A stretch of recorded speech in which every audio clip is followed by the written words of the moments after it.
प्राध्यापक शिवराज मोठेगावकर यांना अटक झाल्यानंतर आता लातूरमध्ये विविध पडसाद उमटताना दिसत आहेत।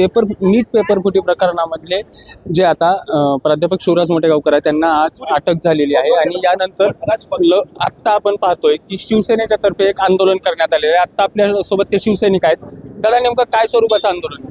या ठिकाणी मोठेगावकरचं आम्ही 5 दिवसाखालीच लाईव्हच्या माध्यमातून सांगितलं होतं, जर मोठेगावकरचं ह्या नीट परीक्षे फुटेमध्ये जर नाव आलं तर आम्ही हे RCC क्लासेस त्या ठिकाणी लातूरात किंवा इतर चालू देणार नाही। त्या ठिकाणी आज नाव त्याचं त्या ठिकाणी समोर आलं, त्याला अटक झाली। आम्ही त्या ठिकाणी त्याच्या नावाला काळं फासण्याचं आज आम्ही त्या ठिकाणी शिवसेनेच्या वतीने केलेलं आहे।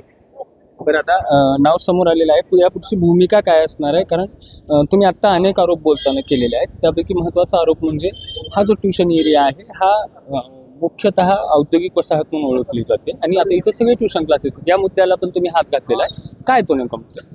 ही एक इंडस्ट्रीज एरिया म्हणजे इंडस्ट्रीज एरियामध्ये त्या ठिकाणी सरकार उद्योजकांना कवडी मोल किमतीमध्ये शेतकऱ्याच्या किंवा त्या शेतमालका जमिनीच्या जमिनी त्या ठिकाणी सरकार खरेदी करतं आणि ते व्यापाऱ्यांना कवडी मोल किमतीमध्ये त्या ठिकाणी इंडस्ट्रीज एरिया उभारला जावा, जेणेकरून इथल्या युवकांना रोजगार निर्मिती त्या माध्यमातून व्हावी। परंतु या ठिकाणी माफिया राज, या शिक्षण माफिया राजनी त्या ठिकाणी अतिक्रमण करून आज त्या ठिकाणी गरीब विद्यार्थ्यांची लूट करून करोडोच्या करोडी बिल्डिंग या ठिकाणी उभारलेले आहेत। ह्या जी कोर्टातील त्या ठिकाणी निकाल दिलेला आहे, काही सामाजिक कार्यकर्ते हे जे त्या ठिकाणी पाठपुरावा करून त्याचा त्या ठिकाणी जमीन न्यायालयाचा बी निकाल त्या ठिकाणी हे अतिक्रमण काढावं म्हणून आहे। मी प्रशासन इथल्या लोकप्रतिनिधींना विनंती करतो की आपण तात्काळ उद्याच्या उद्या ह्याला त्या ठिकाणी बुलडोजर लावून जेवढे बी क्लासेस या ठिकाणी अनधिकृत आहेत ते क्लासेस त्या ठिकाणी जमीनदोस्त त्या ठिकाणी करण्यात यावेत, हे मी त्या ठिकाणी प्रशासनाला कळवतो।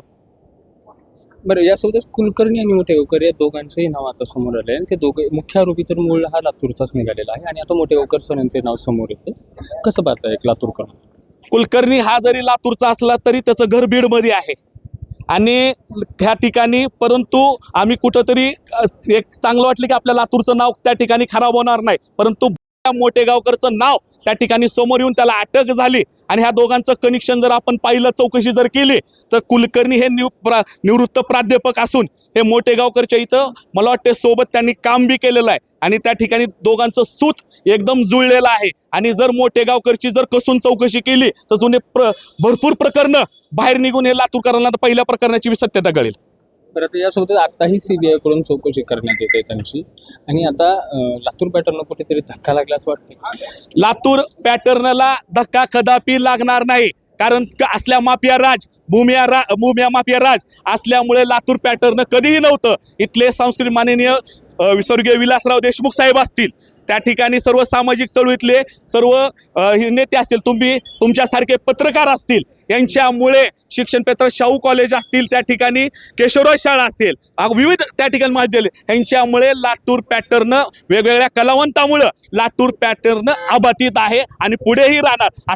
त्यामुळे कधी लातूर पॅटर्नचं नाव खराब होणार नाही। आत्ता आपण पाहिले की समाजामध्ये विविध प्रतिक्रिया उमटण्यास सुरुवात झालेली आहे आणि आत्ता शिवसेना शिंदे गटाच्या वतीने लातूरच्या मोठेगावकर यांच्या क्लासेसवरती शाई फेकून निषेध नोंदवण्याचंही आत्ता शिवसेनेकडनं आंदोलन करण्यात आलेलं आहे। Rishikesh Holikar, Maharashtra times online, Latur.